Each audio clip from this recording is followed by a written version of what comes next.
Hello, everybody. Welcome to Planet FPL, the world where everything revolves around Fantasy Premier League. My name's Suj. And my name is James. How we doing, James? How we doing? It feels a long time since we podded because we did no content together last week.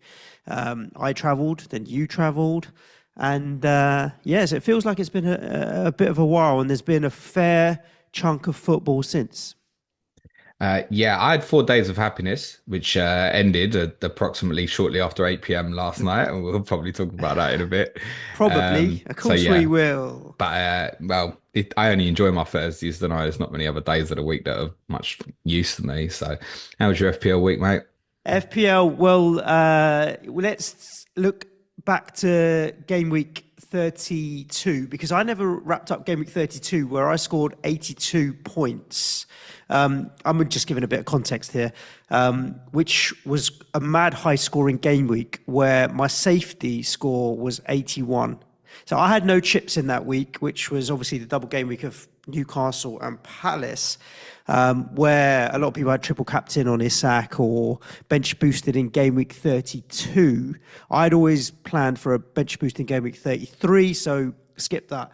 So I came out of game week 32 with a very, very small green arrow. Like 1 point above safety is going to be just a few thousand places. So I felt like I'd got away with it in game week 32 to have kept par when everybody had obviously used the chip. Not everybody, but a lot of people had used the chip. So I thought, okay, cool. Game week 32 is all good. Still trundling along here. As it stands, so I ended up bench boosting in this game week, and it didn't go well. Though overall, I'm still on a green arrow and probably will still be on a green arrow because I think I've got 9 players still to go over today and tomorrow. Only one transfer used this week, James, which was the obvious Palmer to Saka. And I really ummed and ahed on this, on whether I should do Palmer to Saka. And it came down to whether or not I was going to captain Saka. I made the decision, if I'm not going to buy Saka, if I'm not going to captain Saka, then do I just go straight to Mbomo? Because over the 2 game weeks, because I'm going to buy Mbomo in game week 34 anyway, if I'm going to captain Marmoush, maybe I'll just do that instead and then save myself the transfer for game week 34, setting myself up for the rest of the season. Remember, no free hit and no wild card left for me, though I do have 5 free transfers. And the more I thought about it, the more I thought that he plays, man. The whole narrative at the first half of the season was he plays even if he's on one leg. And he looked good against Real Madrid. Like, he looked fit, he looked lean. He came off after 78 minutes. There was nothing that made me think he's anything but, like, if not 95% fit, 90% fit. I thought, he's fit, man. And when he's fit, he plays. And they're going to want to have some minutes in him for the Champions League. Hurry up and get to the punchline. Well, exactly. So I decided to captain him. So I said, look, I'm going to captain Saka. So I bought Saka. Ended up with the 57-minute disaster class, I think that's the most remarkable one-pointer of the whole season, I think. I would agree with you. The bench was also a disaster class in the sense that, so Areola, like, now the rest of you can feel my pain. West Ham pissed me off week in, week out. Now the rest of you who've got Areola on bench boost can feel my pain. That clean sheet wipeout in the 93rd minute was, I think, a 10-point wipeout for me because it kicked back Jared Bowen's bonus point, kicked back an extra clean sheet point for Jared Bowen, max bonus points for Areola. Bowen had already gone off, hadn't he? Yes, but his bonus point dropped down, I think, by 1. And then obviously... Had he gone off and banked the clean sheet? I think, oh, he had. Okay, so I think his bonus point dropped by 1. It was more than a 4-point drop. Put it that way. It was the Areola clean sheet wipeout in the 93rd minute. Having said that, had that played out, the bench would look reasonable. It would be par for the course with 15, 16 points. Newcastle were an absolute flop for many people. I've seen, like, my benches has ended up being 7 points. I've seen worse. I've seen in the 3s and 4s there. So Look, I've seen a zero yeah, I think from look, four stars I with one doubler to go. I take the 7 points, and the way I'm looking at it though, I don't know if rightly or wrongly, James. I'm just looking at, do I come out of this with a green arrow, the game week, and how much of a green arrow? I was at 150k, and I had one goal for the end of this game week, which was to end inside the top 100k. And if that happens, then 7 points, 8 points, whatever, take it. I just had the one goal, which was get inside the top 100k. I'm at 127 with Captain Saka to go. I've still got Saliba, double Villa in Conser and Rogers, Gvardiol and Marmoush, and triple Palace in Henderson, Munoz and Mateta. I don't like the fact that five of my nine doublers are all defensive players playing against each other, but I'll take it. And the Captain Saka in there as well. So I think I still will finish on a green arrow, and would like Marmoush to blank and Saka to return, obviously. I had three players, Saka basically at 100%. I had three players at over 100% EO in Salah, Marmoush and Saka. I had another couple that were over in the 80s. I think Isak and Gvardiol were in the 80% EO. A really high effective ownership of some of these big players, which neutralizes a lot of it, doesn't it, for a lot of people? So you get excited about returns. What difference does it make, sometimes? But yeah, so I'm on 59 with, 10 to go, including Saka captaincy. Okay. It's really interesting. I'm on 47. I've got far less players to go than you this week. And yet I might end up doing similar if your players do shit. Because It, I've been monumentally saved over the last 3 weeks by this arsemanship.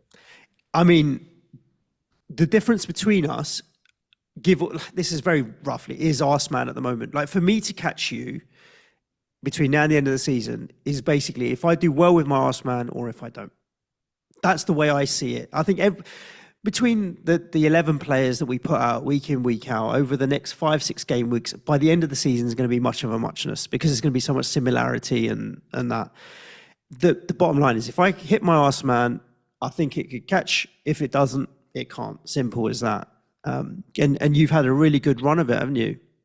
Like, incredible. The Eddie Howe path and Arteta, with obviously the one Arteta game to go, has been worth 46 points. Yeah. So, when I laid it out for the 5 games, I'm thinking if I can hit 40, that's incredible. To hit 46 with a one to go, that's obviously a great return. I mean, it's probably going to work out, if Arsenal win this week, it's probably going to work out near enough the biggest Arsenal combination that you could have had. And obviously there's been people 4-1, free hitting, 5-0, bench boosting. 4-0, like, it's just monster. And also obviously the 3-0 before that for Eddie Howe. That's 3 clean sheets. And what does that make it? 7, 12, 16 goals, 3 clean sheets, 4 victories. You ain't getting that many anywhere else. No, and you kind of look at this week left. So, I mean, I'm only on 47. My returnees are Munoz, Vardiol, Bowen. Yeah. That's it. And Arteta, with, similar to you, Saka and Salah being losers in the book. I captain Marmoush for me personally. All I've got left is Munoz, Mateta, Vardiol, Marmoush, Saka. But Arteta, if Arsenal win well again, will cover up for a number of the extra players, you would think. So yes, Saka's a minor loser, but I'm almost covered. Like, if Arsenal keep the clean sheet, Arteta almost kind of covers that essentially, right? What's the lowest he's going to finish on? Is it 6 for a 0-0 draw? Yeah. Same as like a defender's clean sheet, right? So No, that 5. covers that Three, up. 3 for a draw and 2 for the clean sheet. So 5. 5, sorry. Okay. Well, Saliba might get put. You never know your luck. Yeah. None of the Arsenal players hurt me, like the Trossards, Martinellis, Marinos, etc., etc. Other than Vardy, I've got Vardy on my move. None of the other City really hurt me. I've got Munoz and Mateta. So yes, Eze and Sarah a little bit. And Villa, it's only really Rodgers that can really hurt. There's a few knocking about with like Martinez, Constance, and stuff, but not enough to cause kind of major damage. So I've got 47 points.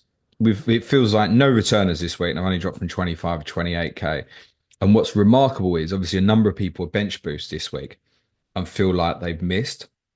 So from the 4 teams that double, I've doubled. We've had 12 goals scored and 1 goal conceded. Like if I'd have offered that to 3 hitters this week going for maximum doubles, so the average score of each team playing is to win 3-0. That's remarkable. So many I misses this think week. the carrying of the Newcastle assets has hurt most people.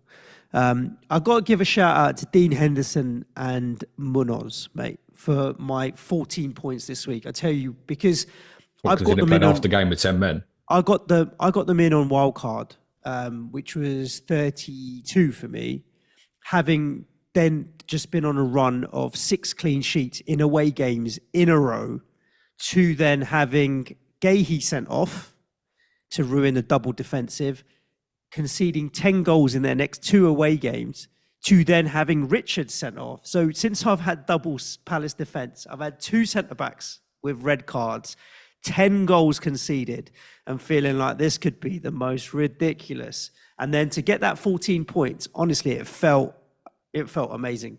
I can't see them keeping a clean sheet away at Arsenal on Wednesday tomorrow night, but you never know. But honestly, that was the least expected of all of my points. And I nearly sold Henderson for Raya. I just couldn't bring myself. He had the double, and I was like, don't sell keeper before the double. You never know what might happen. In comes the 9-pointer. But yeah, it's just... It's one of those seasons, mate. It's just funny things are happening. You have been talking about game week 34 wildcard for quite some time. But you said to me off air before we started, you've got 9 players and you don't think you're going to do it. No, unless it was really bad injury news. If I lose a couple of players this week, I'm probably still going to have to do it. But yeah, that kind of talks me out of a -4, which would have been for another Arsenal player. Probably a defensive one in all fairness of what I had. But the more I'd looked at it, and I even considered not going Saka, because a little bit like you is like, is it worth it? And I kind of concluded that I probably won't go back to Palmer this week. I'm probably looking at taking a -4 for a couple of forwards to get me 11. So I'd say where I'm at bust this week. So Pickford away to Chelsea, Levi Colwill, the same fixture. Timothy Castagne now a problem, but probably not a 0-pointer. So probably not worth like a hit to move him on. Milos Kerkez and Justin Kluivert is back for Bournemouth. Murphy and Isak. Bowen, Salah. That's my 9. And I think what I concluded was, the more I looked at it, was if I took the hit for the other Arsenal player, I'd be left with 8, and then I'm scrambling with more hits to get back to 10 or 11 for game week 34. And what I concluded was that if I wildcarded, I didn't think that I'd land necessarily with a better team than what I'd end up kind of just running through with, or at least the game wouldn't be good enough, rather than wait until 35 and having the additional information of who's won the cup semi-final, and be able to maybe go more aggressively on teams like Forest and Brentford, who feels a little bit ugly this week because they're playing each other.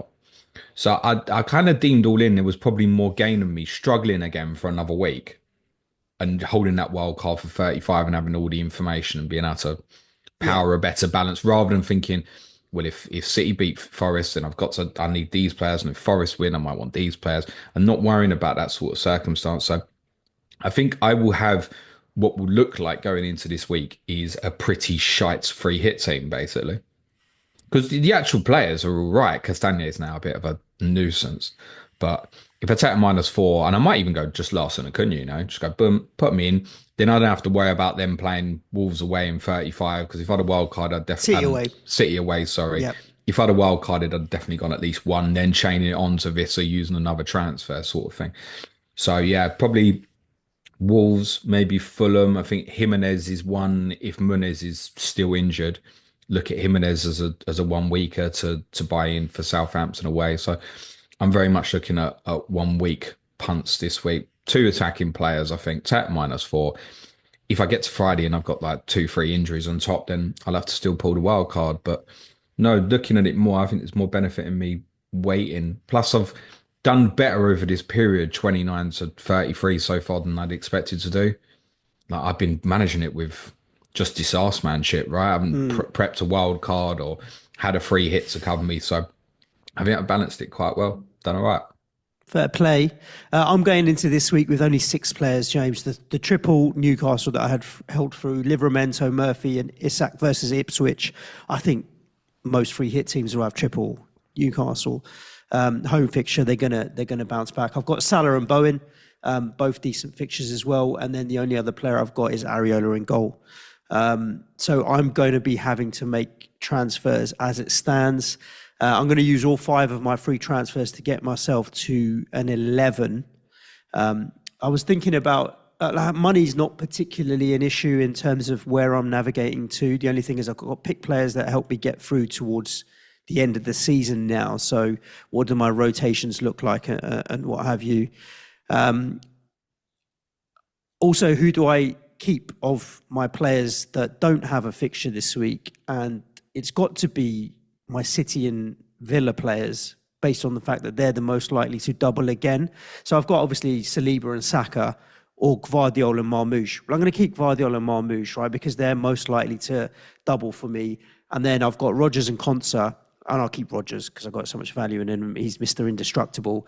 So by reverse engineering who I'm keeping, which is Gvardiol, Marmoush, and Rodgers, and then obviously Dean Henderson in goal, I'm not moving that on, dictates who I'm selling. So out will go the Munoz and Mateta from Palace, Saliba and Saka from Arsenal, and Ezri Konsa. I can tell you for certain, well, I say for certain, there's no such thing as for certain. Cunha and Aït-Nouri will be coming in, and Bomo will be coming in, and I need 2 more defenders. Trent's put himself back up to the top of the list. As I've got so much money, just do it. If it's not Trent, it will be another Liverpool defender. But at this point, I may as well just go Trent, right? And then the other defender that I've added in, but I'm open to changing my mind on, is Branthwaite. It's not great for this week with Chelsea away, but he is useful to me for quite a few fixtures until the end of the season. So I think I might go with Branthwaite. The other option is like to really cheap out with Ben Johnson or something at Ipswich, but I just don't see it as helpful. Yeah, I just don't see it as helpful. I did take on board Paul's comments on COTC last week, where he's like, look, if you want one that's just going to help you with money elsewhere, go for it. But doing that still leaves me 2.8 million in the bank. And so then I'd be lined up Areola, Branthwaite, Livramento, Trent, Aït-Nouri, and Bomo, Salah, Murphy, Bowen, Cunha, Isak. Looks strong enough for this week and to carry me through. There's no reason to do it. You can go Agbadu. Yeah. Or double Wolves defence. Is that the worst thing in the world, mate? Against Leicester, who didn't score again at the weekend, right? So, no, it's not. It's absolutely not. I will use Branthwaite. That's the thing, though, right? So he plays for me against Ipswich. He plays for me against Fulham. And he plays for me against Southampton in my current setup throughout the next. And then I bench him in the final game week. But that's fine, right? It's useful enough. I think Nico Williams would be another consideration for you. Sort of that 36, 37 period is one certainly to throw in as an option. Nathan Collins at Brentford. I did look at Collins if I wanted to double up. Yeah, all of them, like, to be honest, going to be much of a muchness. That's not where my season's going to be made or broken. The concern with Branthwaite is obviously Tarkowski's injury. Mate. Yeah, so that I did look at that and consider, well, does that make them defensively less solid? But our Everton correspondent Sean Norton was there. I think he'd tell you O'Brien over Branthwaite, I think. Okay. Because of the attacking threat. I mean, he's not a huge threat from right back, but obviously he goes forward for the set plays anyway. So you've got a small open play threat on top of, whereas Branthwaite is obviously just the set plays, isn't it? So I think Sean would probably say go O'Brien. And to be honest, when we did Everton's double around about game week 24, whenever it was, O'Brien was the one he was tipping up, and he did have a few returns later on after that. Yeah, I don't mind that. I do fancy, like, if there's something that's a little bit different. I mean, what's O'Brien's ownership going to be? Fuck all, isn't it, really? So I do like the idea of maybe having a player that's a little bit different. And for you, obviously, I know there'll be some people screaming as well, by the way. Ryan Sessegnon at Fulham. Yes. It's just where you're thinking more what's useful for me later on, and that's dangerous, and I get that. Of course, towards the end of the season, I think Harry Wilson's back, right, in terms of fitness and stuff. So will Sessegnon drop out? He's playing well, and I get it. It's good. It's definitely a good shout, but I'm not convinced. I'm not convinced with Sessegnon. 3 starts in a row, all playing right wing. Southampton I get next. I get Like it. what I mean is I get you're it. punching your ticket. I mean, he's ended up with an 11 pointer at the weekend because obviously he got withdrawn before Chelsea equalised. And we know he came off after 56 minutes at Bournemouth, but we know the intention wasn't to substitute him. It was an administrative error where they intended to put up 20 for Lukic and ended up putting 30 for Sessegnon. So he ended up How getting taken stupid off is by that? mistake. So he should have played longer. But surely, In as the manager on the side, you're like, what's going on here? I No, but he don't was get in it. conversation because they were making free subs. He was in Uh, conversation with another sub and never saw him walk off. Silva pushed him back on the pitch because yeah, Adama Traore had actually already entered the pitch to replace Sessegnon. There was nothing they could do about it. crazy. I don't know if that was Fulham's fault or if it was the fourth official, but yeah, that's the word what went around. So even if you look at his 56 minutes in game week 32, actually he was meant to play longer than that. He may have played sort of circa what he's played the two previous 81 and 78. And across the period, I mean, across the last five games, you've got four attacking returns, and you're paying for a 4.1 million OOP defender who's about to play Southampton. I think, most free hitters this week should probably take the punt on that. And yes, no, it could very well be a 1 pointer, but it might be something very, very good. Yeah, I take that on board because I do have then transfers to use right after this. It's not like I then have no transfers between the end of the season, using one a week to get me through. I'm not happy with my keeper rotation of Areola and Henderson, so I may use a transfer there. I do want to get Visser in. That's If fine I for the rest possibly of the season. can. So Ariola Henderson, put your Yeah, transfers but into that's other all it things, man. is. That's all it is. Fine. More important than anything else is then figuring out what happens with the Arseman chip for me, which will largely be driven by where can I get gains on fixtures. And so if you want to, feel free, shed any light. What do you think on 36-37 as No, it because stands I at the don't really moment? want you to Nothing. catch me, so I'm not going to tell you anything. I'll just go to fpl.team and click on this button that says Set Planet FPL Predicted Fixtures. There is a tab on my planner where you can see which games of bonus games and which aren't, but you probably won't find it. Now, I got Um, it. Before we get it's not updated. Before we get into games, a little bit of an announcement. Firstly, congratulations to Yes. obviously our Burnley and Leeds followers, listeners, and viewers on promotion back to the Premier League. Leeds have kind of blitzed it statistically this season. They had a little bit of a wobble like they do, but a spectacular 6-0 win yesterday against Stoke. And Burnley have got this incredible defensive record as well, Up documented under 29 clean sheets is under mental. Scott Parker. Can he finally translate successful championship promotion to a good Premier League campaign? So we welcome back, obviously, our Burnley correspondent, Jack Toner. As many you might have seen on socials last night, and I've known this for a very, very long time, actually, before Leeds got relegated, that Andy Martin intended to step down as our Leeds United correspondent. Andy, as I said on socials last night, was probably one of our first supporters. He's one of the first people I really got to know on socials. So it's been a pleasure podding with Andy, who's a true gent. One of our patrons, Ed Salinger, is going to be replacing Andy as our Leeds correspondent for next season. I had the pleasure of meeting Ed before game week 38 when Tottenham went up to Leeds in the year they got relegated. Ed's a lovely bloke, goes to Ellen Road regularly, season ticket holder, so he's very much in the know with Leeds. And Ed will be joining me on the pod to talk Leeds very soon. Lovely jubbly, yeah. Looking forward to it, and congratulations to both of those supporters of both those sides as well. Looking forward to having them back in the Premier League. I don't think Burnley fans are going to see that defensive record translated into the Premier League. I think it's a little I bit more of think a Burnley are going to have difficult to standard. find a good centre forwards ultimately. Yeah, for sure. But look, good to see him back, and let's see where we go from there. Good. Should we get into some of these games then, James? Yes. Let's see what's happened over the week, starting with the first game was Brentford 4, Brighton 2. Brian and Bomo still doing bits. Hey? For anybody who is wildcarding this week or in 35 like me, it's probably he genuinely probably is the first name in, I think. Yeah. Near enough. I feel like just getting the move done this week. There's no risk of him getting injured. There's no matches for him this week or anything. Just getting it done. Great fixtures to the end of the season. Now in excess of 200 FPL points. I think he had a price drop, I want to say, last week as well, Suj. When he was It's 7.9. He's down below 8 again. when he was racking up the returns on Saturday afternoon, you had to have a little glance at that EO to see how bad the damage was again. So yeah, it's nice to see his EO sort of, I was circa 10% or so, I think. So that's going to shoot back up massively in the next few weeks. I wonder if free hitters go for him because it's not Forest away, isn't like screaming Hall returns or anything, is it? I arguably take it on, I think. But I Uh, think the 18 pointer will be in people's minds like, oh, got to put him in. yeah, I mean,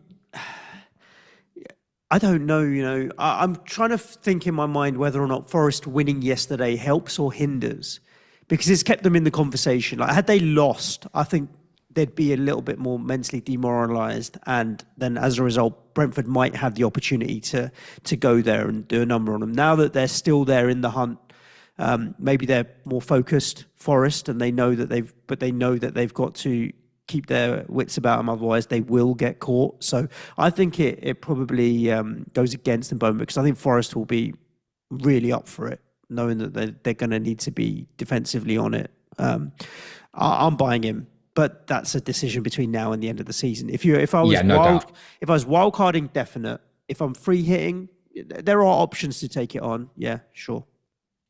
Yeah, if I was in your situation, so you'd be definitely be buying him as you'd Yeah. already said, I think. Interestingly for Brentford, because the results for others at the weekend, namely Palace and Bournemouth drawing with each other, Fulham getting beat, and obviously Brentford beating Bournemouth. They're now only 3 points behind Bournemouth, In eighth, who yeah. are eighth, and we think eighth will come down to will be a Conference League place most likely. And Brentford have the best running of those sides. And they've got a bit of momentum. And the one thing you know with them, even like going to Forest, like they're well capable of scoring. And so Yeah. it's interesting as well, just an interesting narrative to think about that Forest Brentford game next week. I don't think Brentford will be going there thinking it's settled for a draw. I Yeah. think they'll be going there trying to win. Mm. Because if they do, then with what they've got left, they'd have a real shot, I think, quite suddenly of possibly finishing eighth. When I wildcard next week, Such, it's not just Bumo, this will be going with as well. No doubt. Can't see any reason I don't as long as they fit. Yeah, I was thinking of how do I get to Vissa with one of my transfers after this game week, because Isak and Cunha are fine. Like, Isak's fixture's great, Cunha's fixture's great, and I'm not selling Marmoush. But I don't know who out of Cunha and Isak I would then sacrifice. It arguably Isak maybe to get to Vissa should I want to. But I don't need to save the money, so I may miss out on Vissa, between now and the end of the season. I mean, it'd be nice if Robot came back, and then it makes it easier to sacrifice Marmoush potentially with him being more of a risk. I don't see myself getting to Vissa, but he's going to score points between now and the end of the season. And no doubt, consistency's been incredible. And I think probably a little bit for fantasy perspective, like how well Bumo has done this season has sort of hidden it a bit. But this is the fifth highest scoring forward in FPL this season. 6.5 still offers really good value going forward. Yeah, I definitely want a piece of that for the running. Those for like the main two, and I'm probably going to want a third as well. I keep mentioning Collins. I think that's mainly because I don't want Fleck and such. And you can tell me lots about that. I'd say one player we'll be keeping an eye on next week. And I'm a bit nervous about this because I keep saying with clubs like Brentford buy the centre back rather than the full back. But I'm really keen to watch Coyote at Forest next Thursday if he plays again at right back. He's very different to the profile players Brentford have had in that position. He's quite a powerful player and he's not shy in terms of getting forward. And he might be one that comes from nowhere that becomes a consideration. He's not someone that I'd kind of be throwing in on free hit this week. I definitely wouldn't go a Brentford player on free hit, a defensive Brentford player on free hit this week. If you want to go Bumo, it's fine. I think there probably are three better forwards than Visser for specifically just game week 34, but difficult to put anybody off with the form that he's shown, right? I mean, he's on now 20 attacking returns, Johan Visser. Let's remember that he had a spell of being injured. He is the one player that I cannot believe that I've not owned all season. I nearly bought him 3 times and not owned him this season. And I blame Tom Med for every single occasion. And when he's on Clash of Correspondence next week, I'm going to blame him again. Do But it. I'm not doing the last 4 games without Johan Visser. I definitely will be doing them without João Pedro. Well, yes, but does that mean that you will be doing them without Danny Welbeck? Because a lot of people I've seen have gravitated towards Welbeck as an option because of this red card towards João Pedro. I, I understand where the love is coming from. Like I do like the West Ham, Wolves, and Spurs fixtures between now and the end of the season are decent. Brighton, like Brentford, are still in the hunt for this kind of eighth spot, and they've been in and about it all season. They've been decent. I don't see myself going anywhere near it, to be honest with you. I think it's definitely consideration for those three hitting this week, Yep, playing against your team. And I think, is that fair, Suj? That's reasonable if you want to put him in this week. it's more than reasonable. Yeah, Yeah. I think buying him now, just have a consciousness that obviously João Pedro is now going to be suspended for 3 games and that's not going to get overturned. And Jorginho Rutter's out injured as well. And Welbeck has worked best with one of them this yep. season. So I'd just be a little bit wary of that.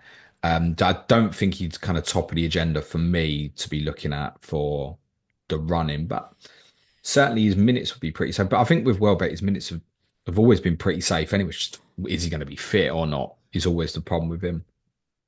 I'm not sure I'd be going anything else, despite the attractive fixture against West Ham this week. I'm not sure I'd be going anything else. I think the power for free hitters this week of sort of Wolves, Newcastle, Liverpool, first and foremost, and then arguably maybe bits of Chelsea, and obviously you got Fulham at Southampton. Means I think most people will probably overlook most of it. I'm not kind of feeling going Mitoma on free hit or Estupiñán, for example. I think I'd leave it be most likely. It will be helped that I was going to say were helped at the weekend. Van Heck obviously being back from suspension, but didn't stop them conceding 4 goals. I don't think Verbruggen is having a spell at the moment. I don't think he's going down that well with some of the Brighton fans I've been seeing. Not suggesting he should come out the team, by the way, but I don't think he's playing great in goal. Not keeping many clean sheets. They've now lost obviously a couple of key attacking players in João Pedro and Rutter together. I think probably an overlook, and they're going to be they're going to want to headbutt Wolves if they don't qualify for Europe. And they probably don't from here. Yeah, I don't And they think should so. be right in the. When you look at their results this season, I've got a table I'm tracking of uh, teams' results against the expected preseason top eight, so the big six plus Villa, Newcastle, results against those teams and results in against other games, so the other 12 teams. Brighton, I've got as third for results against the expected top eight, and I've got them the worst other than the bottom three in games against the other 12. So do the fixtures from that perspective does it even appeal that much? They're so inconsistent. Yeah. Let's talk about Palace nil, Bournemouth nil. I I'm happy to come off pretty much all of my Palace assets now, with the distraction of the cup now coming up, and then their running of Forest, Spurs, Wolves, Liverpool. I don't think it's the worst, particularly Liverpool's last day of the season, where the title was pretty much wrapped up after this weekend. But there's teams with far more interesting things going on. In terms of Bournemouth, I mean, United this week is fine. Again, United might be depleted or one eye on the semi as well. In between that and the last day of the season, their fixtures aren't great. Arsenal, Villa, City. But then you're going to want a bit maybe for the last day of the season against Leicester. But I can go back and pick up an Evan Nilsson or whatever I fancy on the last day of the season, to be honest with you. So I've not particularly got eyes on either of them at the moment. I don't think wildcarders will, unless it's enabling something. Well, could double though, couldn't they? Yeah. They might double in theory in 36, Bournemouth, against the two teams that play in the FA Cup final the following weekend in Villa and Man City. Yeah, two good teams. Yeah, something like an Evan Nilsson, a Cliver, Semenyo. I'd want an attacking one. I wouldn't be thinking Kirkes defensively. If I was going to dip in there for that double and add, it'd be an attacking player, and it'd highly likely be Evan Nilsson. Numbnuts has suffered weeks of 2 points for Clive from Kirkes. Sorry, I need to bench him for his clean sheets over the 2 weeks. My theory of Fulham beating Chelsea 1-0 looked all right. I just didn't factor in too much that Ken Tete would come back in for Castagno for that fixture. I was more worried about it next week, actually. I didn't think he'd come in for this one. In any case, yeah, Bournemouth players are fine for this week.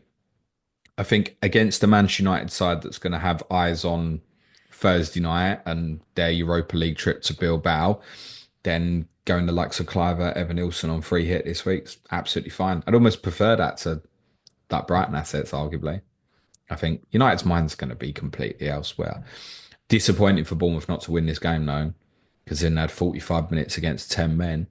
They probably should have had 10 men of their own because I think the sending off of Richards for the second yellow is fine, but Alex Scott should have had the same punishment not long before that as well. And it's very difficult when sometimes you can have certain circumstances, different referees make different decisions. These are like two circumstances that were really similar with the same referee in the same match, and one ended up in a red card and one didn't. Mm. Was quite strange. I'd be very conscious, Suj, about selling Palace players. Just because, again, it could come back around and be like, oh shit, double against Tottenham and Wolves.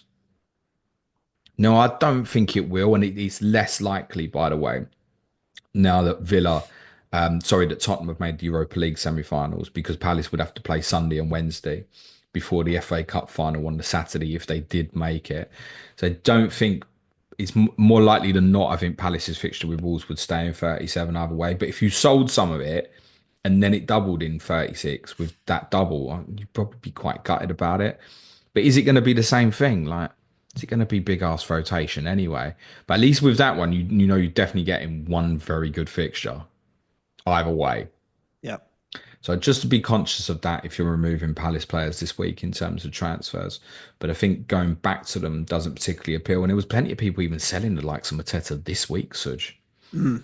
which I didn't particularly understand. But if anyone went to Mateta to Watkins this week, I guess they're absolutely delighted at the moment.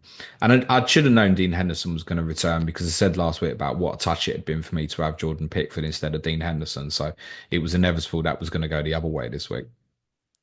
Let's talk about Everton 0, Man City 2. Late goals for City in the end. I think Everton feel a little hard done by in that they didn't get anything out of it potentially, or what have you. I think I wouldn't call it fairly even. I mean, City had more big chances, more shots, and so on. But that's inevitable, right? You expect that.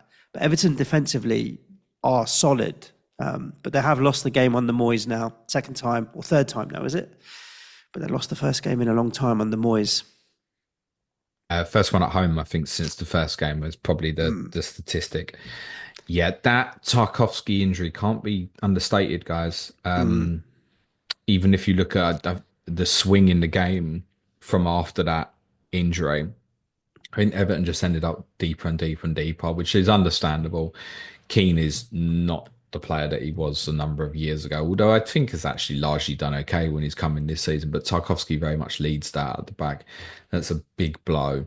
I'll be keeping a strong eye on them in the sense of like O'Brien this week. I mean, Pickford might even end up still being with me on the other side of the wild card as maybe the best defensive assets. I don't think I'm going to be struggling for money, to tell you the truth, on this wild card. Dwight McNeil is one I'd like to see start this week because he might well come onto radar for me for the wild card in 35 afterwards.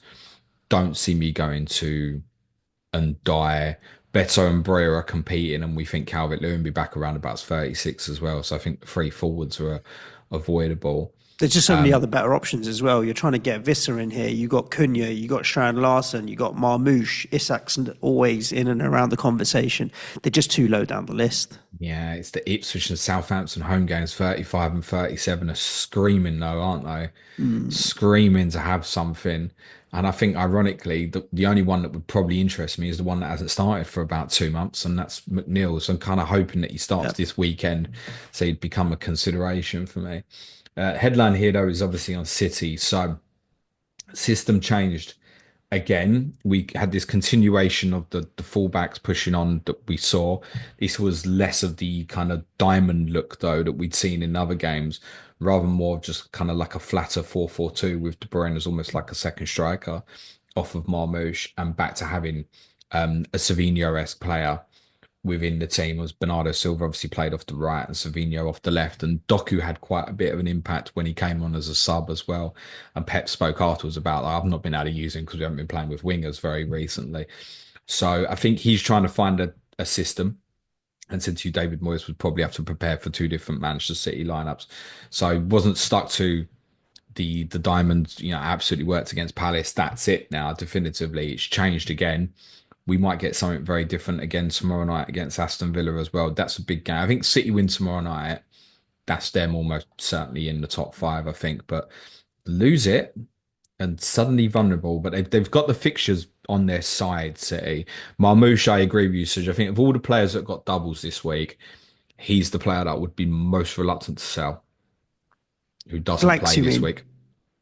No, I'm saying of the people that have had doubles. So yes, Who've there's had about to doubles in the blank. future? Yeah, yeah. He's the one I'd be thinking, yeah, I want that on the other side. If Mm. Haaland's not to return this season, I don't think that's a player you particularly want to be in, personally. All his Agreed. returns so far have been in home games. So when I captained him, I wasn't thinking, I expect him to go off against Everton. Although it is interesting that if you group him in, him, Saka, Salah, Yeah. I mean, between the three of them in terms of the captaincy this week, different week and get like 5, 6 goals between them. Marmoush had a couple of decent chances as well, not to the extent that Saka did or Mo did, but he had his own chances as well. And I still expect him to get a nice return for me tomorrow night, actually. Yeah. Yeah, let's wait and see. City, when I look at City's lineup, it really feels not like the City of the past few seasons when you've got kind of O'Reilly and Nunez at right back and left back, and Ortega's in goal because Edison's out, and no Rodri, and 300-year-old Kevin De Bruyne. It just really doesn't feel a threat. I don't think tonight's game against Aston Villa, I think it's very 50-50. Or based on the Villa performance we saw at the weekend, might even have Villa. I wouldn't go so far as to say favourites to win it, But but definitely. I think what City will do tonight is they'll know. It was well highlighted before the two teams played each other. Before I was like, Rodgers is going to kill him in central areas. That I don't think City are going to let that happen again. So I wouldn't be surprised if you got like a flatter three again of like Gonzalez, Kovacic plus one more in there to stop that on transition. If Nico Riley was a defender, obviously they don't play this week, he'd be an absolute shooting on wild card. I think in game week 35. I think he's going to continue playing. There has been some speculation that there might have been a bust up with Kusanov. He's not played. Already. He's not Already. played. Yeah. Now I Okay. know O'Reilly's been playing really well, but I have seen. Do you know what? I saw some daft speculation. I'm not going to go on, but his rumors of a potential bust up.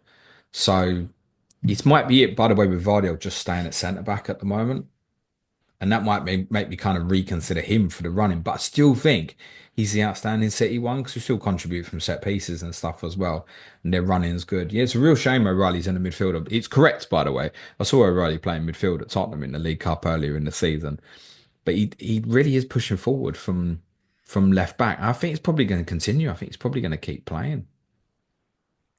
Let's talk about West Ham 1, Southampton 1.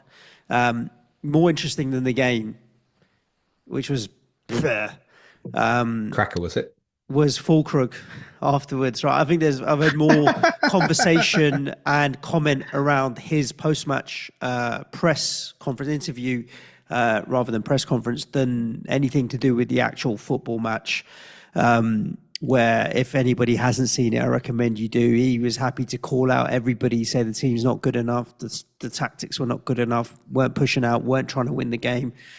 Swore, called his mates out, teammates out for what? Yeah, I've seen two sides to reaction to what he said. One side was mostly from West Ham fans saying, good on you, and it's about time someone said something for these performances that recently haven't been good enough. And other people saying, who do you think you are, Fulkrug, for the fact that, like Jamie O'Hara saying, you've been rubbish all season. How do you have the right to call everybody out? How's He's not Jamie played O'Hara ended up in this, mate?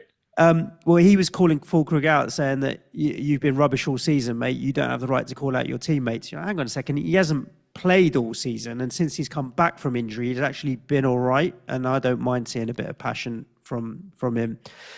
Southampton thoroughly deserved the draw. In fact, they were much the better team in the first half. The XG and the chances doesn't necessarily show it, because the final end product wasn't quite there. But in terms of effort and endeavour, I thought first half, like, we were lucky not to go in behind. We got firepower, right? with Bowen and Fulkrug, and I've seen it so many times against teams that in and around or below us will turn up the heat a little bit, get a goal or two because we got players that can do that. But over the course of the game and over football, do we deserve it? No. Like people will be looking at West Ham's fixtures, right, with Spurs, United, Forest, Ipswich as the last four, and maybe want a bit of that. It's Bowen or nothing, really. Wan-Bissaka, who many gambled on, Ryan Macker, one of our patrons who joined you for the Div show last week with double defence of Areola and Wan-Bissaka, and you're thinking this isn't going to end well. Well, it didn't because of that late equaliser, but Wan-Bissaka didn't even show up anyway. We will let you down. Surprise that all the information seemed to be he's had an injection. He said he should be all right. Yeah. Well, look, Southampton at least they've matched Derby, but you ain't looking at any Southampton assets. And if you're looking at West Ham assets, I mean, Bowen and no one free hit this week. Bowen and no one. That's it. And even for free hit this week. It's fine, but do I think we'll do anything against Brighton? Probably not. Probably not. One interesting aspect of the free hit for people this week, I don't think people are going to be struggling for money. Yeah. Even if you put Salah, Palmer, Isak in, I don't think you're struggling for money this week. I don't think. So I think when you start having that, Bowen or like Matoma for pay for Bowen, that sort of thing will tempt. Bowen, I would say, is near a shoe-in for me for the wild card the week after. Suj. And I think that's purely because I think the fixtures are better than they look. If you just break down that final four for West Ham, Tottenham are going to heavily rotate now they've got the Europa League semi-final. That game falls in between the middle. So West Ham are going to play. Well, like you did yesterday. You didn't heavily rotate yesterday. No, but it's different, isn't it? It's a 4-day gap and then it's a 5-day gap to the other one. This one's going to be... It's in the middle as opposed to having done the business. Look at the team that played at Wolves last week, right? So it's going to be nearly a full change of team. Like, to be honest, if Tottenham do pick a stronger team than the second team at West Ham, I don't actually understand that. So Bowen massively appeals for game week 35. He's arguably under that circumstance, maybe even a captaincy option. I mean that genuinely. And game week 36, you then go to United, which will be 3 days after United's semi-final second leg. And you've just seen them rotate quite a bit yesterday, on Sunday, sorry. Now, admittedly, there's 120 minutes in there. But the fact even Bruno Fernandes didn't even start gives you a little indication there that, okay, the priorities are elsewhere. So 35 and 36 look like great fixtures for West Ham. 37 is Forest at home. Who knows? Maybe Forest have got it wrapped up. Maybe it could even end up being 3 days after Nottingham Forest being in an FA Cup final. And in game week 38 is obviously an Ipswich team that were already relegated. That's great final four fixtures for West Ham. It is. I'll be having Jared It Bowen. is. But it is Bowen or nothing. Like, I'm absolutely all for Bowen. I think if you're wildcarding even this week, you buy Jared Bowen. I think he'll be fine for the rest of the season. Still consider and he will Areola. have very high goal involvement. But only Areola is a rotation option. Remember what you said a number of weeks ago about Areola? Could, like, for example, like Forest at home, could he go, I'll give Fabianski like a swan song game? Yeah. And we said we thought that would be a possibility. So I might even go both. I'm just going to cheap it out, bollocks. Them 4 fixtures are okay. Put funds elsewhere. But I think it would only be under the circumstances like, oh, God, I need the funds. And I don't think I will. Yeah, so, I think don't get me wrong. If I'm when I say I'm down on West Ham, I'm not down on Jared Bowen because we know his goal involvement percentage for West Ham in terms of talisman is through the roof. So get all for it with Jared Bowen between now and the end of the season. But I wouldn't look at anything defensively. I don't see myself particularly playing Areola in any of the games until the last day of the season. I'll be playing Henderson against Forest, Tottenham, and Wolves before Areola I play for Ipswich. Yeah, he's obviously a chance that it could be the double in 36 as well. Slim chance. I really don't think that will happen. Remind me to talk 36, 37 a little bit again at the end. Yep. Just a note on Southampton, just one thing. That team, you know what I was looking at? I was looking at them Saturday night after the game. I was thinking, this is the most stable lineup I think they've had all season. That lineup that lined up against West Ham, other than sort of one rotator like Onuachu or Dibbling, that kind of thing, I think that back three and midfield and the wing backs is pretty much going to be their team for the rest of the season now. So that's the first choice back three: Harwood, Bellis, Bednarek, Stevens in front of Ramsdale. I think Walker Peters will play right wing back. Manning has played a number of games consecutively under Rusk and Juric before that at left wing back. Russ spoke really highly about Flynn Downs, who had been suspended last week. Goshikuru scored the goal, and he's a one player that kind of has physicality in that midfield area for Southampton. Fernandez is a good player. Suleiman has been starting for months now. So it feels like 10 of the 11 for the run-ins quite well known, and it might bring them a little bit of stability. Plus, obviously, having now got the draw at the weekend, unless they get battered in the last 5 games, I think they're about 15 goals better Yep. than Derby. So as long as they don't lose on average 3-0 every week, they're going to finish with a better record than Derby. 1 point officially to have more points. I think that fear would be like such a weight off their shoulders that they're very unlikely to be the worst team in Premier League Premier League. history. But also factor that in that if they are 2-0 down against Fulham this weekend, they might not open up in the way they have done it in other games in the past because the goal difference until they get the next point might still be on their minds. Okay. Aston Villa 4, Newcastle 1, having just beaten Paris Saint-Germain at home as well. I did worry for Villa a little bit in terms of fatigue, tired, the high of kind of winning against PSG, but also going out and losing. You don't know how that kind of affects them or what have you.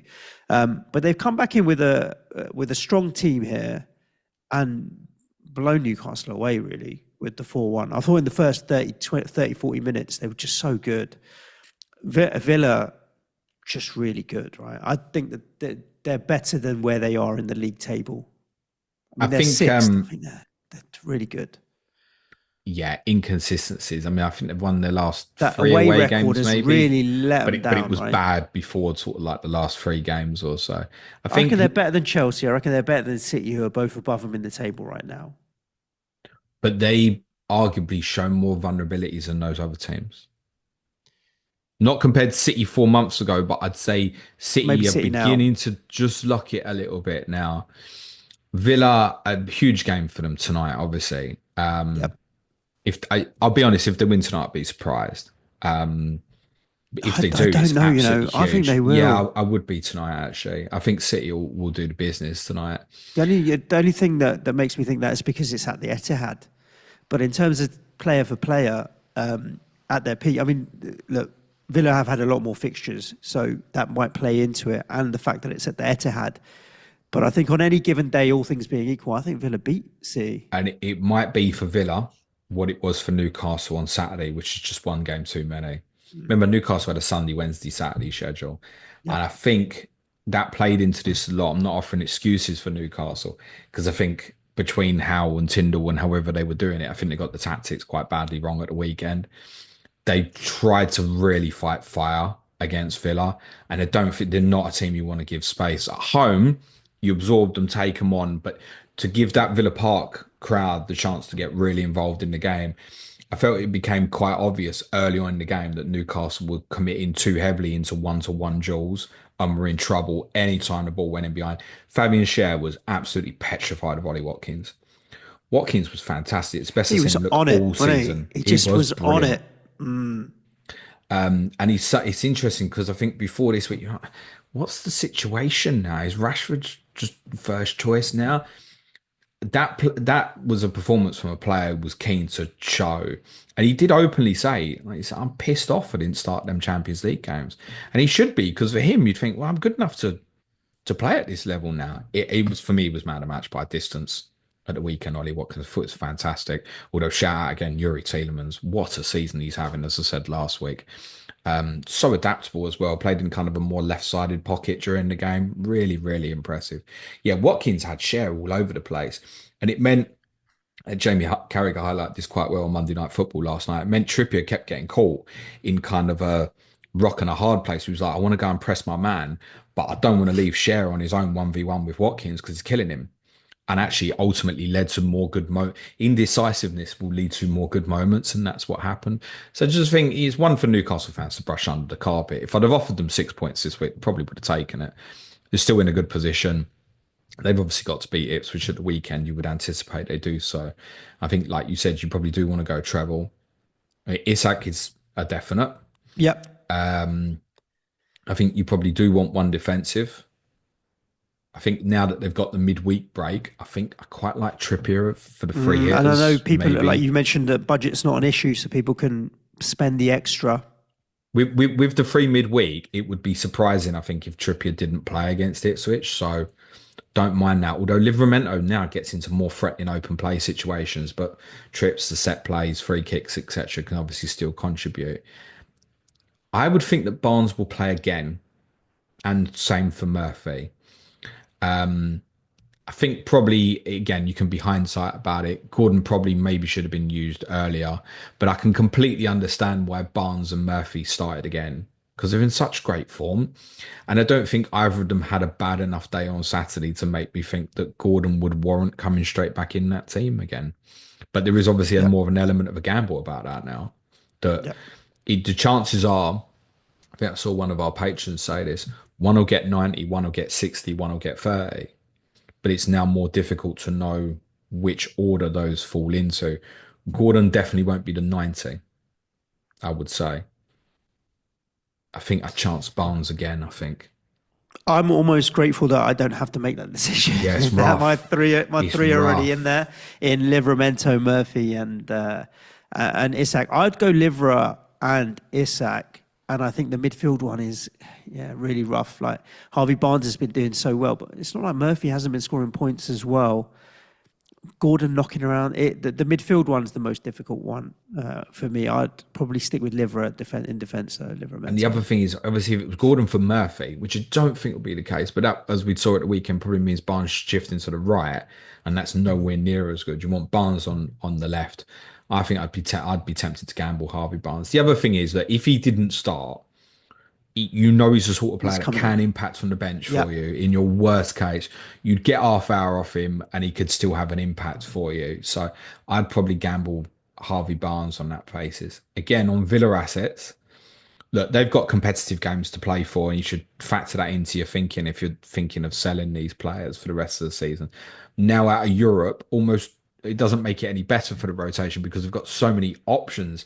So again, if they did have the double before an FA Cup final, you've potentially got 18, 19 different players starting, I think, across that sort of game week. Other than, well, one of the ones who'll play twice is Rodgers, isn't it? Yep. I'd be so loath to get rid of him. Otherwise, again, I'd be completely overlooking Villa, I think, for the there's every chance I'll wild card and go without them. Maybe even if they did double in 36, because I just don't know what Emery will do with their team. They were outstanding. Absolutely, that second half was a brilliant, brilliant performance. I know Newcastle got it wrong on the day, but Villa thoroughly deserved it. They whacked them. When Onana scored the fourth, it was a real woof moment because Rogers should have scored, by the way, to make it 4-1. They pick it back up. Then it's like the shots are just getting fired in. They're all over them. Brilliant, brilliant performance. Fulham 1, Chelsea 2, kind of this West London derby. Fulham obviously took the lead, and Chelsea come back and get the points, much needed points in this kind of Champions League race. What are your thoughts around this one, James? The big takeaway is it's a huge, huge result for Chelsea. It was interesting on our Chelsea Slack channel going into the game that most of the Chelsea guys seem to think they'd get beat. I think it really speaks volumes. Remember, this is also a game that Chelsea fans are very used to winning. They tend to always go to Fulham and win, and that is another occasion of them doing so. The mood was so flat and negative going into this, and they've ended up in a position where they're 1-0 down with sort of 15 minutes to go, and you think that's probably how it's going to finish. And I think it was huge because there's a number turning against Maresca. Now they've won this game, they're still very much in contention for a top five finish, whereas I think it was gone for them if they'd lost this game. And you'd argue, I mean, this is very much full strength Chelsea as well. In Pretty terms of you've got much. Cucurella and James at right back, left back, Colwill, Shalaba, Sanchez, Enzo and Caicedo. You got Palmer, Madueke, Neto, Jackson. You could argue that Lavia in that team obviously improves them. Where he comes in is a debate that you'd have to have. Wesley Fofana's the other miss at the moment we Miss, should but acknowledge, but otherwise, yeah, it's I close mean, to it again. these are not big drop offs here that we're No, talking about either. So, yeah, they really needed that, didn't they? massive, and a couple of brilliant goals to win it as well. Obviously, firstly through Tyreek George, whose minutes are on the increase. Not one to consider yet for fantasy, maybe one to keep an eye on next year. And a brilliant goal from Neto, who I'm often so critical of, doesn't score enough goals. Very much feels like the assister. And I tell you what dawned on me was with his goal at the weekend, it's almost like the less time to, it's a beautiful goal. The less time to think about it, the better. So it's very different to the goal he scored earlier in the season against Arsenal, but it was on where he gets it out his feet, hit it. And this is obviously one where he's controlled it and swiveled, and the venom he puts in the strike. I almost feel like he's one of them. If he'd have been running at someone who's got to take a step or something, he overthinks it. It's when he strikes through with power and doesn't think about it so much. His striking is very good. He doesn't get nearly enough as many goals as he should, though. Monster result for Chelsea. What do you think about Palmer for the weekend? I'm not going there, to be honest with you. I mean, if you've got the money, I don't know how good a fixture it really is. I don't. Chelsea haven't been quite right for quite some time, James. The only thing with Everton is the fact that Tarkovsky's missing. But apart from that, I think they'll shut it down. If anything, I'd predict Chelsea to win like 1-0 or 1-1. So, yeah, I wouldn't be that excited about it. I think free hitters will look at it, though, because they'll have a lot of money to burn. It's just not for me. Yeah, if I was free hitting it going, because I think there's a differential there that can be had. And I think the form in terms of the output of returns is so bad at the moment that there is genuinely a case to go against. Plus, Everton have obviously done pretty well under David Moyes. He has 3 assists since game week 21. That's it. It's nothing. It's unbelievable. I can't even explain it really. Do you think there's an element of case here that the way they play is so functional, Chelsea? You know what? Maresca, we spoke about it last week about, he plays Cucurella in like different moving parts and stuff. But they're quite, once they're into their structure, it's quite kind of robotic, almost the shitty words it's on trend at the moment. But they're very structured in the way they are, both in and out of possession. Do you think it's taking some of his flares being taken out of him? Okay, It's a question that often gets thrown at the likes of Foden, isn't it? But has that changed? Like, what has that changed more recently since game week 21, where he hasn't had any returns? I don't see. But the more they've got used to feel like Maresca, they've changed. And I'm not saying Chelsea should change Maresca, but the longer they've gone with Maresca, the worse it's been. And by the way, they deserve to win on Sunday, as far as I can tell. So are we saying that everything that they did so well at the start of the season, which we tipped them up as maybe What I'm saying is, were they freer then? Were they freer then? Were they freer then because the tactical layers weren't being added to quite the extent that they might be now? It's like, I'll add that bit, I'll add that bit. Don't watch. When was the last time you watched Palmer and you thought, oh, he's done something amazing off the cuff there? Yeah, but there is definitely a lack of creativity and innovation within that team. I'm just thinking, like, did Maresca actually look at what he saw at the start of the season with where there was a little bit more freedom and they were scoring a lot of goals, and that Madueke, Palmer, Jackson combination was working so well, and thought, I don't like this. I need to add more robotic nature into the tactics. Like, I don't see Maresca as having looked at that and said, we're winning games and we're scoring goals and we're doing really well. Let me take all of this out of the team. I'm surely managers and coaches don't think like that. I think it's much more fatigue. I think it's just it's for Palmer? Yeah, it's been such an intense 18 months and such a rise out of literally not being in the City team to being the main man, and possibly one of the best players in the country for such a long period.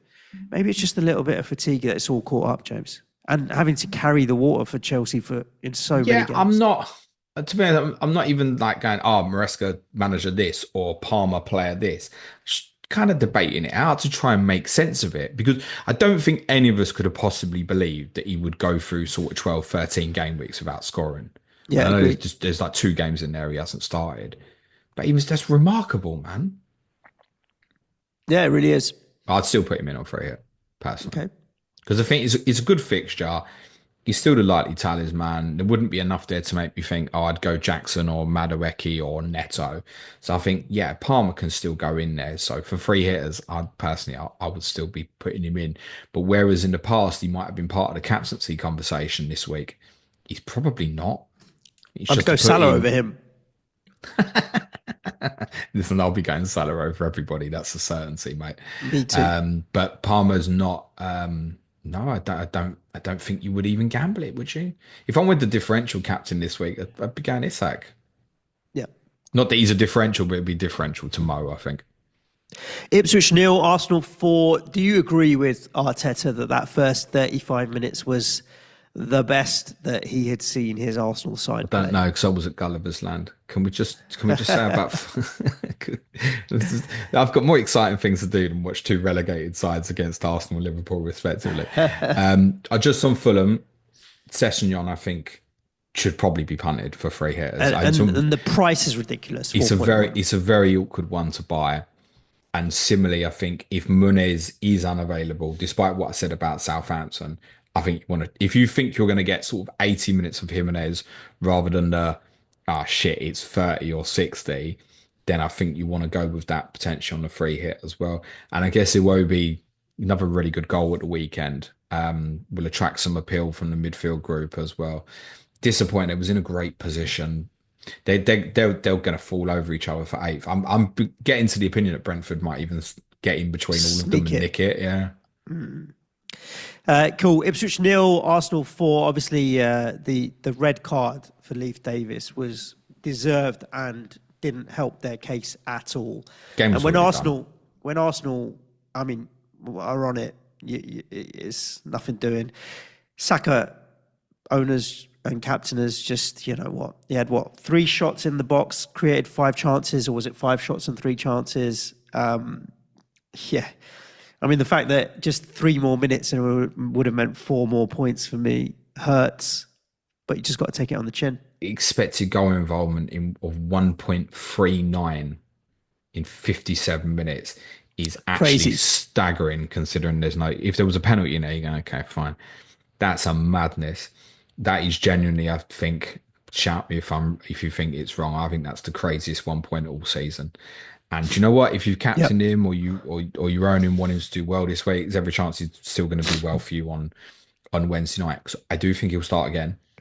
I do Having as had well. the 57 minutes, you Yeah. think, yep, okay, it's probably going to be sort of another 70 minutes or so in midweek. So I think what you probably saw on Sunday was elements of what they'll want to do with PSG, considering Thomas Partey is suspended. So I wouldn't be surprised if the front 6 is what starts the first leg against PSG. I think Lewis Skelly and Timber will play at wing backs. Otherwise, that could well be the team that starts the first leg against PSG. Might want to manage minutes a little bit more on Wednesday, but essentially Sunday is the positive for the Arsenal assets now is that became a training game on Sunday, right? You haven't got to overly exert yourselves. They were No, completely dominant 11 versus 11, and then they're able to stroll through the game. A fully intense Arsenal game would have gone and won that game 8 or 9-0, I think, if they'd have wanted to on Sunday. They know they're managing themselves. It's fine. So you probably now get, I think, even better minutes on Wednesday than you might have anticipated before the weekend. Remember, they don't play next weekend. So the PSG game's not till the Tuesday. So it's still hope for your Arsenal assets to do well this week. On Ipswich, yeah, that's that Leif Davis tackle was horrendous, man. yeah, I hate horrible. that. Even though it's against an Arsenal player, I hate it. If you there's an angle of it where it's like he goes to put his foot in and he looks away. It So looked he's like a not. bit of intent. What I mean is, like when I spoke about the Tarkovsky one, it's like, look at his screwed up face. Davis does it and he looks away, or it's just like he's got completely no care of what he's doing. I don't actually think he means to do it. So to separate, and they're nothing like the Tarkovsky one. I don't think Davis meant to do it. But what is that? You're challenging for a ball. I don't know how he could have gotten near it anyway. The ball's on the other side of Saka. And you're coming down with like a stamping motion. Saka's so lucky he escaped there. That's a really bad tackle. Those on the back of the Achilles like that have to be red cards. They're horrible tackles. So yeah, he's now got obviously an incoming suspension. So Connor Townsend, if you want, for fancy purposes, will presumably cover at left back. It was lucky that Ipswich had three centre backs on the bench at the weekend. Remember, Kieran McKenna said, "I don't like putting Yeah. centre backs on the bench." We had three at the weekends. He was able to use them, but that's more a signal of where they're at the moment because they've got so many injuries. They're not in a good place at the moment. Their relegation will almost certainly get obviously confirmed at the weekend. And despite a couple of good fixtures left, I don't see me looking at them. You look at what's after Newcastle though: Everton, Brentford, Leicester, West Ham. Like it's a No. pretty good running. Davis is the one that you'd have arguably, okay, taken a punt on. And Delap is obviously not 100% fit at the moment. So there's nothing there to consider. I do think of the teams with doubles, the Arsenal players are probably the best ones to cut this week. If I'm in between, just hypothetically, an Arsenal player and the others who've got doubles. The Bournemouth game obviously sits in between the two PSG games. It does help that there's a 4-day gap either side, but I think you can imagine certainly minutes going to get managed there. And then it's Liverpool the weekend afterwards, then Newcastle as well. Sure, it's Southampton final day, but I think if you're unsure, I think, yeah, they're the ones to cut. And also, if they win again on Wednesday, now Newcastle lost at the weekend as well. Second's pretty, it's Locked like in. yeah, pretty much, man. So they've got nothing to play for. Let's talk about Manchester United nil, Wolves 1 now. The high of the way that they obviously got through in the Europa League was absolutely incredible. Amarim hinted at a bit of rotation. It wasn't maybe as much rotation as maybe some might have expected. And it's very hard to know how the team were going to react to Thursday night and what they would do in this game. I mean, Wolves only had 4 shots, James, in the entire game, masked an XG of only 0.25, no big chances. I mean, United outperformed them in pretty much most metrics, whether it's possession, whether it's shots, passes completed, all of it. But have come away losing 1-0. My biggest takeaway here for Wolves, though, is as much as Aït-Nouri and Cunha are going to come in this week, I'm saving that third spot for Pereira potentially for me for the Arsemanship further down the road with the potential for table bonus. Yeah, I think United, they don't care really that they lost this, do they? Uh, yeah. Welcome to my world. Like, Yeah, yeah, I know exactly how they feel at the moment. So it's not that you don't care, but I mean, just ultimately it does not matter, right? The yeah. the problem with Wolves and the They're like running. 13th, man. Well, this is it. So we've been identifying that for a while about the potential Arseman for Pereira as kind of a get out at the end of the season. Brighton 36 probable bonus, Palace 37 possible bonus, Brentford 38. Right. So at the moment, Wolves are 15th. Palace, Brentford, and Brighton are 12th, 11th, 10th, respectively. Now, Wolves are now 1 point behind Everton, who are 13th. Got a great fixture at the weekend.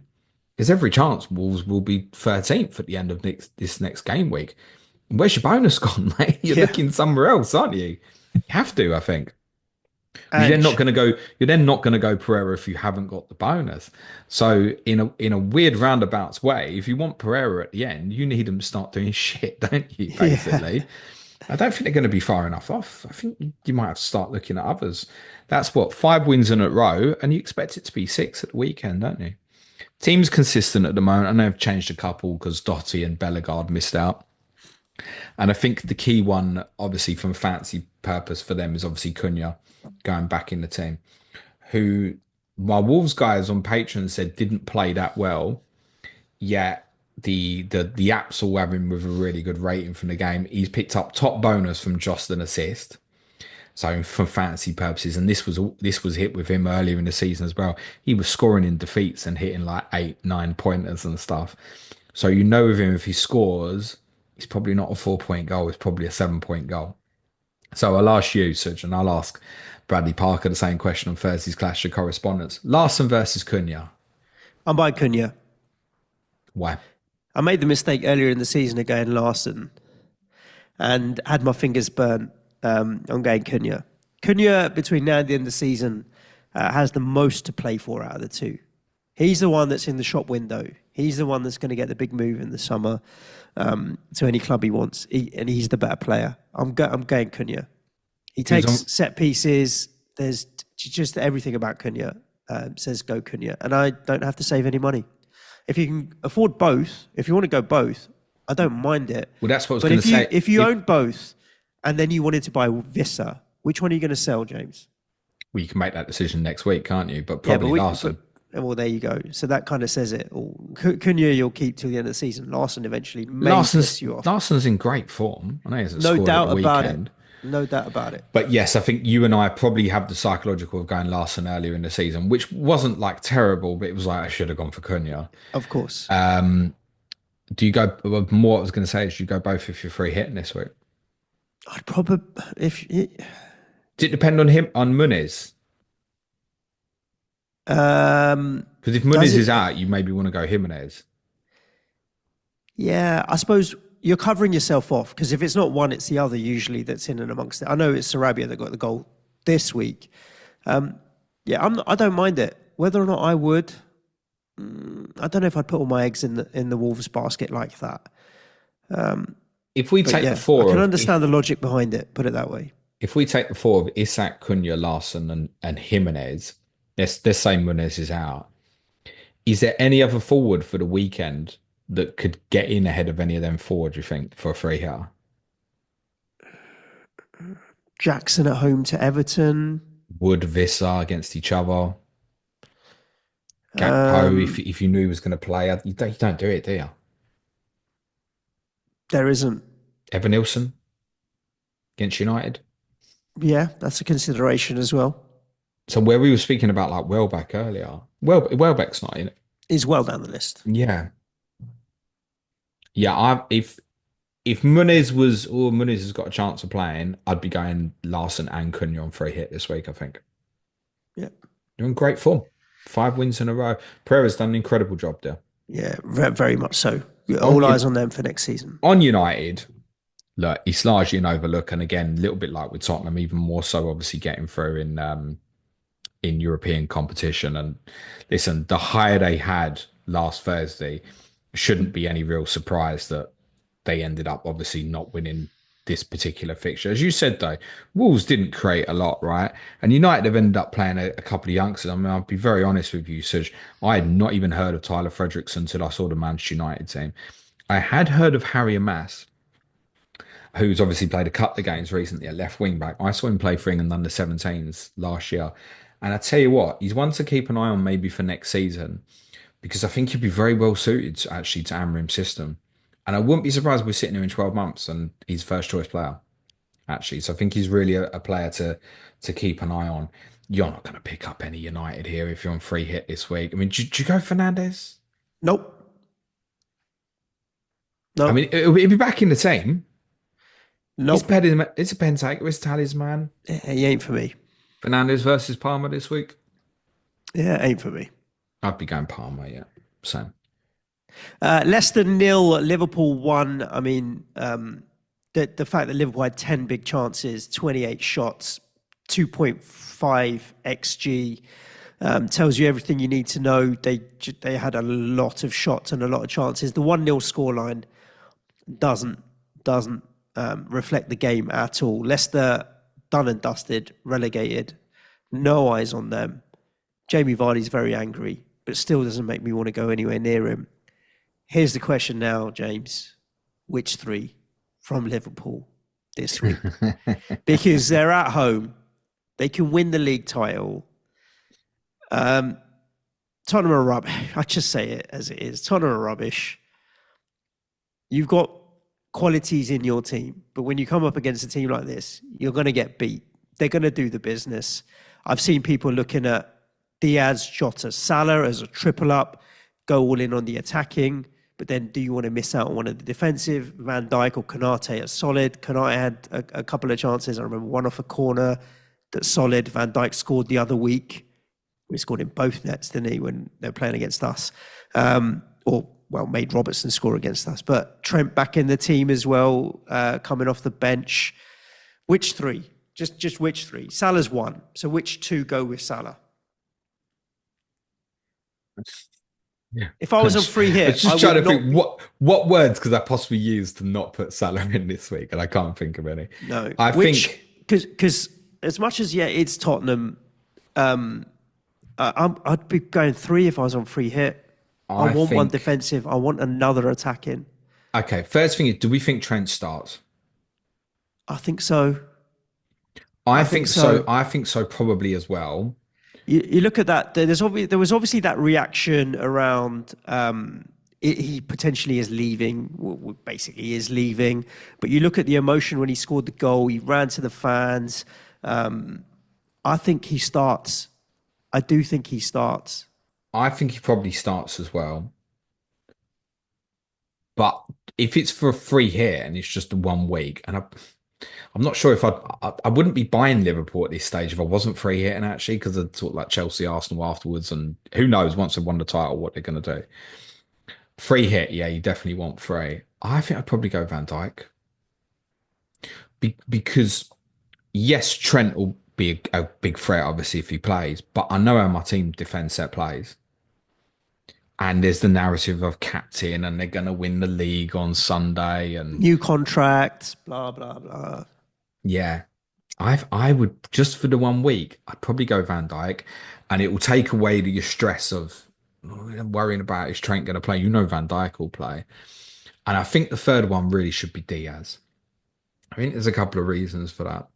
One is what I've seen of Luis Diaz against Tottenham over the last couple of seasons being the real huge threat. And I also was thinking more about what Slot might do on Sunday, considering they're probably going to win the title on Sunday, or if Arsenal slip up on Wednesday, then it's already in the bag and then it's just a celebration.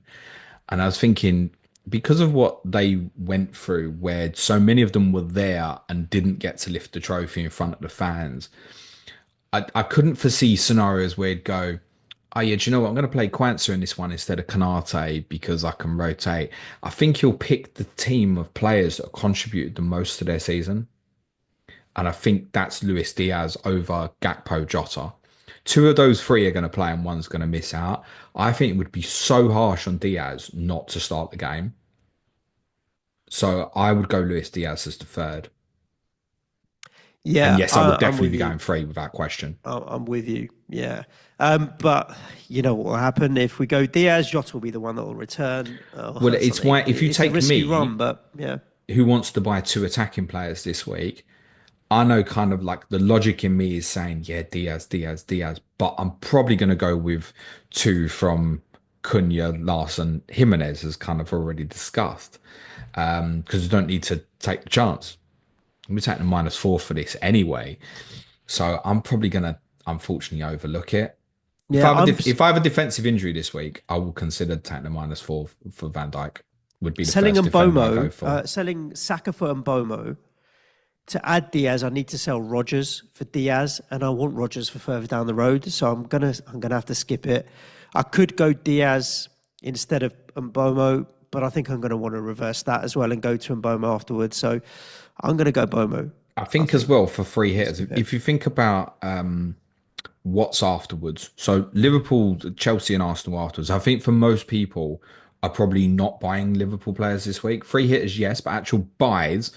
Probably no. And it's also similar, I think, particularly with Wolves, who then go to Manchester City the following week, and also Fulham the following week, go to Aston Villa. So if you're on a free hit this week, you got to know that the rest of us who don't have that luxury probably aren't buying players from these teams, except someone like me who's wild carding in 35. Like, take advantage of that.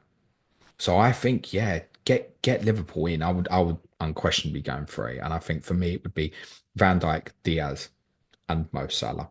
I would not be going any Leicester players on free hit. And when Sam Martin's on COTC this week, I don't think he's going to recommend any. I think he's going to say to you, yep, Aitnori, Cunha, Larson, don't think about it twice. I'd be surprised if he says much different. Captain Salah. all day, every day. Yeah, I'm with I you on that think as well. I with haven't it, even looked at it. it will lead into the Any of conversation on those. Tottenham, but I think we'll probably pick quite a strong team because it's 5 days from Forest to Liverpool, and then obviously the first leg is at home on the Thursday. So I think we probably pick quite a strong team. But what you don't want to end up is a scenario where they walk off the pitch at Anfield. They've been mentally fucked over because they probably get battered, and obviously physically exerting because Liverpool are going to play the game at high intensity. I don't think there's much doubt about that. So I do think it would very much be minutes managed, a little bit like it was last night. Like I wouldn't be surprised if Van der Ven starts, but he comes off with half hour to go. That sort of thing. So Ange is prioritising at the moment getting minutes for people who need it, and I'm fine with it. Cool, cool. That is a segue to Tottenham. I wasn't watching your game until I saw the alert come Forest up were two up. 2-0. So I thought, oh, let me switch this on for a bit of entertainment. The goal got disallowed. Didn't have to wait long for the second goal, James. However, I think the scoreline and the narrative doesn't do you guys justice because you should have got something out of that game. You just don't have the ability to put the ball in the back of the net. Like if you go over to SofaScore and look at the kind of heat map or the, what do they call that, activity map or action area or whatever, you look at the number of shots you had, you look at the number of big chances you had, your XG was over 2. Yeah, it's easy to bash you guys and say, oh, Tottenham useless, losing in the league again, 18 defeats now in the league, but you should have got something out of it. But you tell us, you were there. Listen, if I can win 2 games on a Thursday and another one on May the 21st on a Wednesday, I don't really care if we lose the next 5 league games, and there's no reason getting your knickers in a twist. I'll tell you when Tottenham are shit, as I've done many Yeah, times this season. This you this weren't wasn't yesterday. no. Yeah, Well, where we were is we were shit in both penalty areas. yep, yep. Everything in between was fine. In the 2 penalty areas, we were terrible, right? There's two set play routines, let's call them, that aren't defended well. Um, Porro, Vicario, Van der Ven, all really culpable in their own ways across the 2 goals. And they're part of our first 11 core, right? So you can't just say, oh, it's rotated players, whatever. And you also, within the statistical narrative, have to acknowledge that Forest got themselves 2 goals in front. So we're obviously going to sit back. But I don't think I've seen so many games this year, including Nottingham Forest away, actually, ironically, on Boxing Day, where we're just not creating anything. Like that wasn't the case last night, just missed chances. I actually said to my dad, half hour in, I said, if we score before half time, we'll win this. Because I thought we were playing pretty well. It was just in both penalty areas, missed some big chances. I don't want to take anything away from Forest because I think most of us neutrals would like them to finish. I didn't want them to win Yeah, last and night, it but was a most, huge game because they dropped down to sixth, right? I think yeah, in the we in the spoke about table. it last week about if the results went against them, how would they respond to the pressure? I think from the pressure perspective, it dealt with it really well. They're unapologetic in terms of how they wanted to play, so they know what their threats are, but they play with an efficiency that understands the qualities of the people around them, right? So when Gibbs White gets on the ball, Elanga knows where he wants to go, right? And Gibbs White knows he's not going to like put Wood in over the top, right? So they adjust how they play. It sounds simplistic, right? Don't smash it over the top for Wood. Elanga is quick. He was as close as I've ever seen anyone get to beating Mickey van der Ven in a race last night at one point. I definitely want Antti Elanga for the running. I know he came off again at half time last night, but I think that was a tactical decision, which I think also summed up the fact that Nuno wasn't happy with what was happening with Forest because he'd obviously started with a back four. And we had plenty of chances in the first half. And I think he recognised it and went, okay, let's regroup. Let's go 5-4-1, make this really ugly and awkward and difficult. And there were passages in the second half where they did, and there were passages in the second half where they didn't, right? I was surprised that Elanga was taken off because that's such an obvious one in terms of their counter threat. And you know you're going to get more opportunities against Tottenham. They didn't. I think the statistic was they had 4 touches in our penalty area after their second goal. It's crazy. We put in over 50 crosses last night. Like, it's Yeah, a lot. ridiculous. And that's why Ange ended up with both Richarlison and Solanke on the pitch together at the end. It's like, I mean, so many crosses in, might as well just play with two up front, and they're so deep. So there has to be an awareness of that for Elanga on the running, that this could happen where he goes, right, shit, I want to go 4-5-1 and I'm going to take you off. And the reason it might be him is now he is playing in this central area and he's so dangerous. He is, the ball's going up to Wood and Elanga's off him like the nine. Yeah, that wants real serious consideration, I would suggest, from now. I think he's a great one for free hitters this week, actually, because you always fancy scoring against Brentford. I think they give you good opportunities. He's probably the player I'd arguably want most from those two sides, and that obviously includes Bumo. For this week specifically, I really want Anthony Elanga for that run in where he's playing at the moment, even though I know it could slap me a little bit on minutes, but I think he's actually the one to get rather than Wood or Gibbs White. And as a consequence, by the way, this more essential role for Hudson-Odoi, what Forest are doing to compensate in that is your phone's ringing, boss. Hudson-Odoi is not playing as much. So do you need to answer that, mate? Nah, it's all good. Defensively, you can certainly have a look as well. I'd probably overlook them defensively for this week, but Sells, Williams, Milenkovic, all for the running, perfectly good. I'll definitely have a Forest defensive one for the running. I'm pretty confident at least Elanga comes with me as well. I won't be having any Tottenham, certainly for this week or for the running either, even if there's a confirmed double game week. Are you joking? It's target Tottenham, isn't it? Really? The only thing I'd say is, I mean, you look at things like Salah this week and Bowen next week, and I'm like, yeah, all over it, right? But the targeting, I'm not sure is quite right in the sense that the majority of the players are fit, and we can't be sure who's going to play in any game at the moment, bar basically the goalkeeper. Not got a clue. I'm certainly not going to bash them for last week. Like, we were shit at Wolves last week, well deserved to get beat.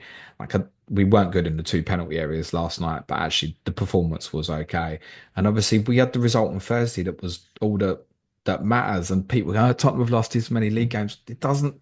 If we win 3 cup games and lose 5 league games, where do I sign? Like, it doesn't matter. So there's no reason to look at Tottenham. Yes, it would very much be about targeting. I think, Richarlison's going to nick some of Solanke's minutes now. It's a bit of a mess to even consider for fantasy, even if there was a double game week. The biggest positive over this last week in terms of on field has been the performances of Matisse Tell. Really directing his running, aggressive, positive. Didn't get it right a lot of the time, but really positive in everything he wanted to do, and he's beginning to look like a real player now. And that's been from the left wing. And you know what the consequence of that is. And I can tell you what the consequence of that is that he'll get taken out of the team as soon as Sonny's back fit, and he shouldn't. Yeah, we shall see how that plays Um, out. he's really beginning to look a player now, Suj. He's got to stay in that team on the left Yeah, wing. is he left-footed? No, it's right.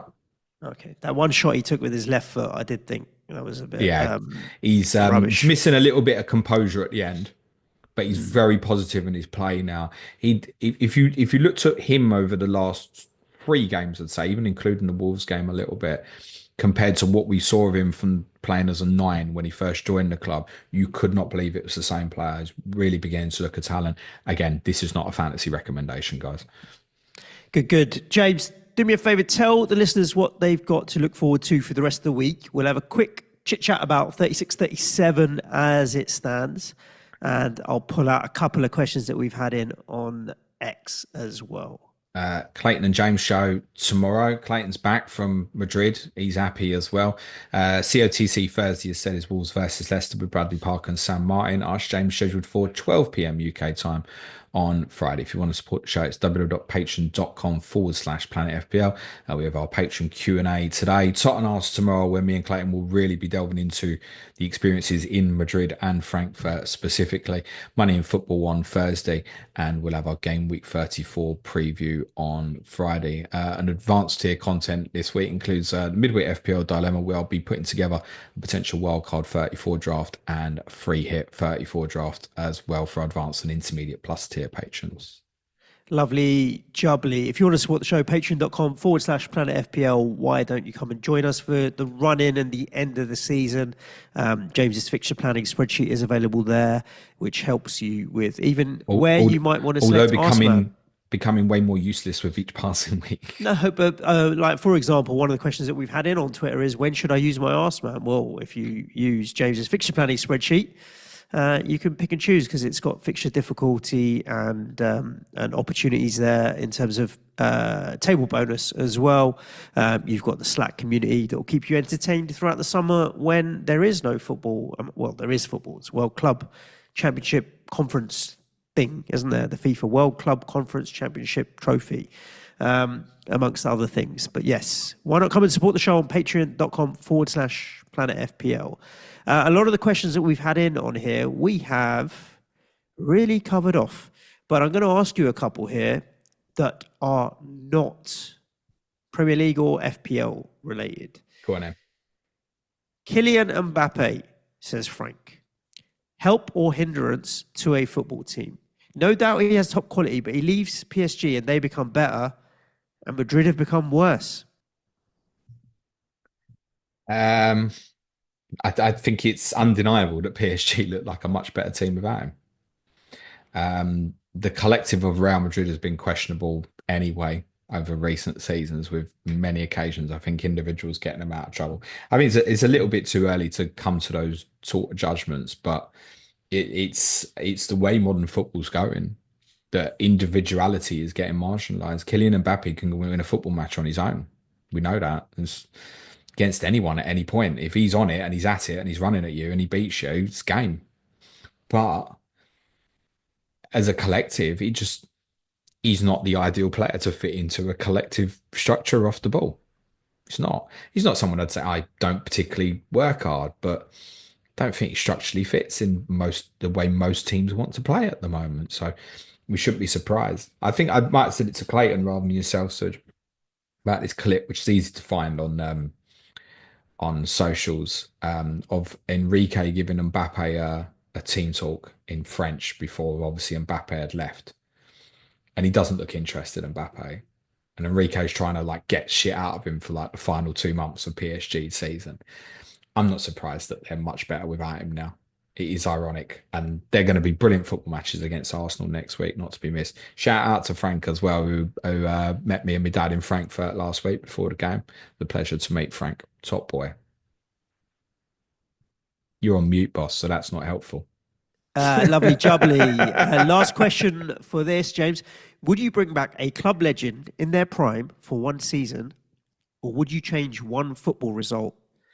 I'm going to say change one football result, the FA Cup final against Liverpool, where that hurt that one. So I'm going to say that, the Steven Gerrard final for most people, where that ridiculous late equaliser. You've got more legends to maybe choose, like Gareth Bale in his prime for one season. That'd be pretty fucking good. This is a true story. It's a restaurant in Cockfosters called Middies. It was out yesterday, and while I was eating my dinner, I saw some man pointing, and I thought I really should tell him to put his arm down, because it was Mr. Sissoko, who should keep his arm down and not give Sadio Mane the ability to kick the ball with his arm. I suppose it's that, isn't it? If Tottenham had been champions of Europe, it's got to be that one, isn't it? I suppose. Yeah, you're never going to take that one away. I'm happy for you to have that one. Indeed, yes. Good. Cool. That's a wrap for this episode of Planet FPL. Remember, wherever you're listening to the podcast, if you're on the audio, make sure you subscribe. You'll get notified as soon as any of our content goes live. If you're on YouTube, subscribe to the show. It'd be lovely to get us up to that 20,000 subscriber number. Hit the notification bell. You'll get notified as soon as any content goes live as well. Other than that, good luck with the remaining 2 fixtures of the double game week. Let's hope Saka does the business. Stay safe. Look after yourselves. Ciao for now. Thanks, everyone. Be nice to each other and play it your way. Cue music, please. Mad Shark.